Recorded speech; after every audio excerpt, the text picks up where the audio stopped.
समतेच्या सागरातील मंथन भीमात होते, समतेच्या भावनातील चंदन भीमात होते, तालात जीवनाच्या विषमता नाचली ही न्यायाची रागदारी गुंजन भीमात होते।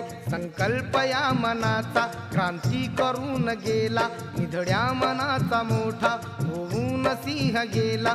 दिपविले कैक ज्ञानी माझ्या धुरंधराने, इतिहास घडविला माझ्या युगंधराने। ती आस नाही केली श्रीमंतीच्या धनाची, फुलविली बाग ऐसी येथे परिश्रमाची। दुःखाला झेलणारा काळाला छेदणारा, गुणवंत पाहिला मी अन्यायी झुंजणारा। विसरून गेला शेवटी जातीयतेची ज्वाला, भीमराव माणसाला माणूस करून गेला काळाच्या डोळ्यावरती